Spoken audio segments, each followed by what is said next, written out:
आज मैं आप लोगों से जो बोलने वाली हूँ थोड़ा आप लोगों को अजीब लगेगा, लेकिन आप ये करके देखिएगा एक बार मेरे कहने पे। क्या आप लोगों ने कभी खुद को गिफ्ट दिया है?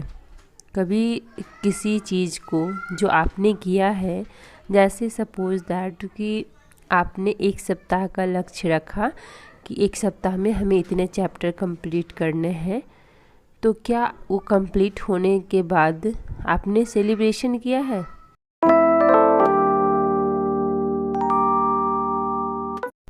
हे गाइस, तो कैसे हैं आप सब? आई होप कि आप सब बहुत अच्छे होंगे। आप सभी का स्वागत है मेरे यूट्यूब चैनल वुमेन्स स्ट्रगल में। फर्स्ट स्लॉट में अभी कर रही हूँ घटना चक्र से क्वेश्चन सोल्व हिस्ट्री का। तो मैंने सोचा कि आज मॉर्निंग में क्वेश्चन ही सोल्व करते हैं। जो भी मैंने पढ़ा है, रिवीजन किया है, उसका क्वेश्चन सोल्व करते हैं। आज एक बात पूछना है आप लोगों से, क्या कभी भी आप लोगों ने खुद को गिफ्ट दिया है? अगर दिया है तो कमेंट्स करके ज़रूर बताइएगा। कभी भी खुद को गिफ्ट नहीं दिए हैं तो अब देना शुरू कर दीजिए। हम हमेशा दूसरों की खुशियाँ देखते हैं, दूसरे के लिए जीते हैं, बच्चे, पति या फिर और अदर फैमिली। कभी भी खुद के लिए नहीं जीते हैं। मैं ये नहीं कहती कि किसी को गिफ्ट देना या किसी को खुश रखना गलत है, लेकिन अपनी भी खुशी देखनी चाहिए, खुद को भी गिफ्ट देना चाहिए। मैं ये सिर्फ हाउस मेकर के लिए नहीं कह रही हूँ, जो भी हैं जेंट्स लेडीज़ सब के लिए मैं ये कह रही हूँ।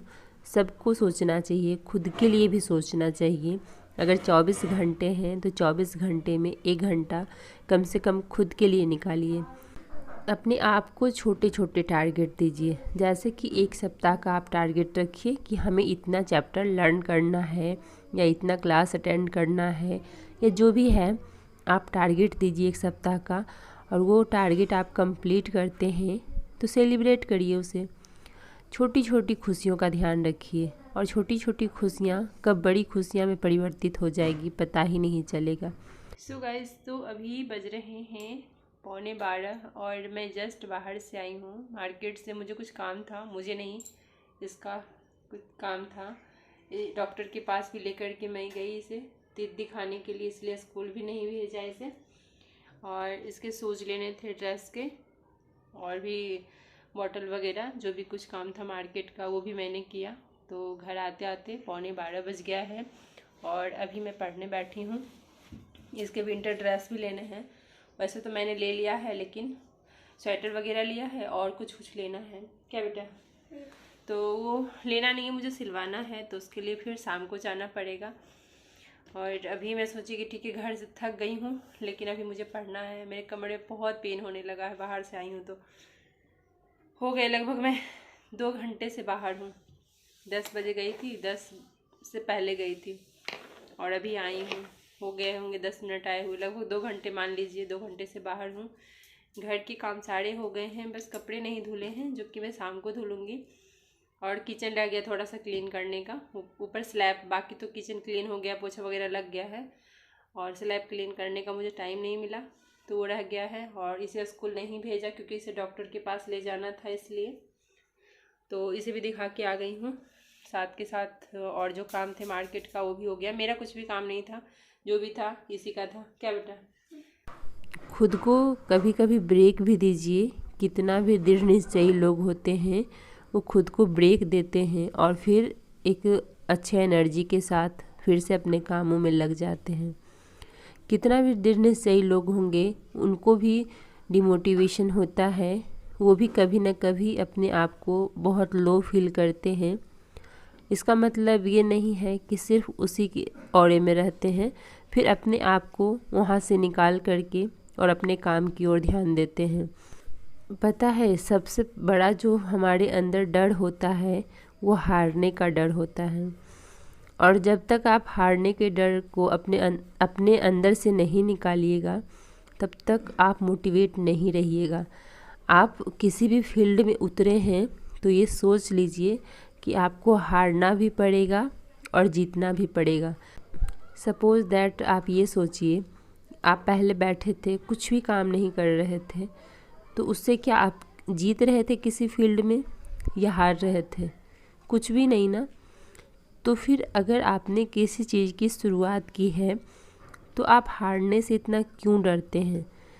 और हारने का जो भय होता है, यही वजह है कि लोग बहुत ही ज़्यादा डिमोटिवेट होते हैं। हारने के डर को अपने अंदर से निकाल फेंकिए। अगर हार मिलती है उसे भी स्वीकार है, जीत मिलती है उसे भी स्वीकार है। ऐसा नहीं है कि आपका मेहनत बेकार जाएगा, चाहे किसी भी फील्ड में हो। जो लोग 5 साल 10 साल स्टडी किए, उनका सिलेक्शन नहीं हुआ, तो क्या वो अपने जीवन में कुछ नहीं कर सकते हैं?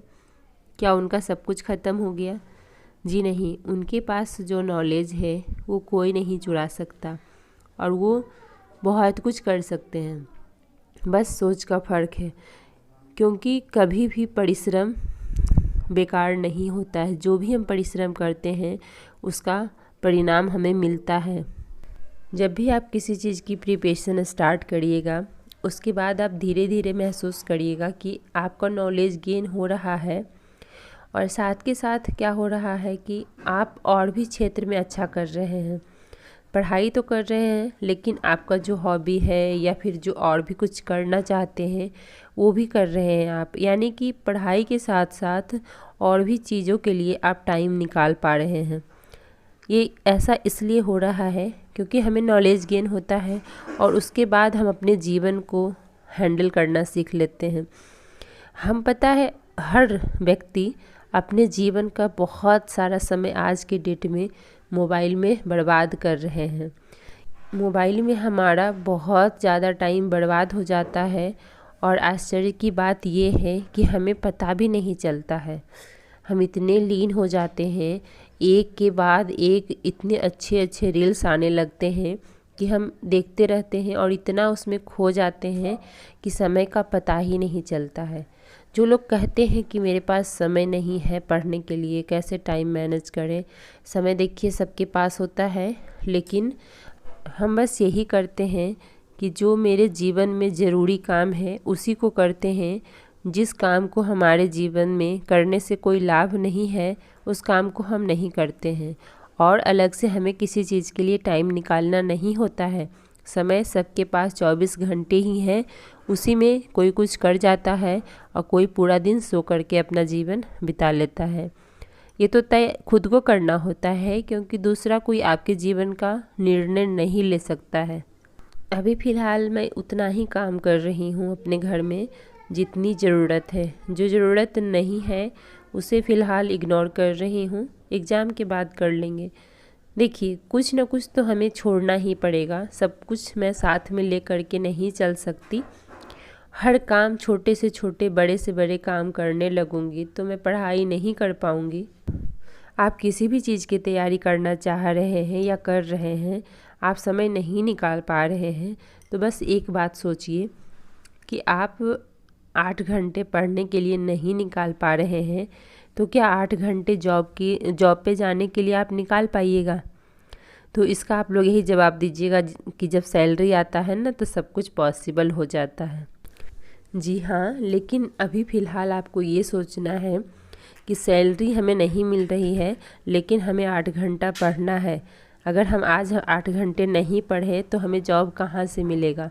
जॉब के लिए हमें 8 घंटे पढ़ना ही पड़ेगा और जब तक हम पढ़ेंगे नहीं, जॉब मिलना संभव नहीं है।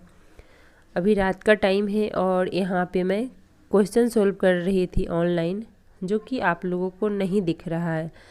मुझे नहीं पता था कि आप लोगों को नहीं शो हो रहा है, मैंने कैमरे में नहीं देखा था।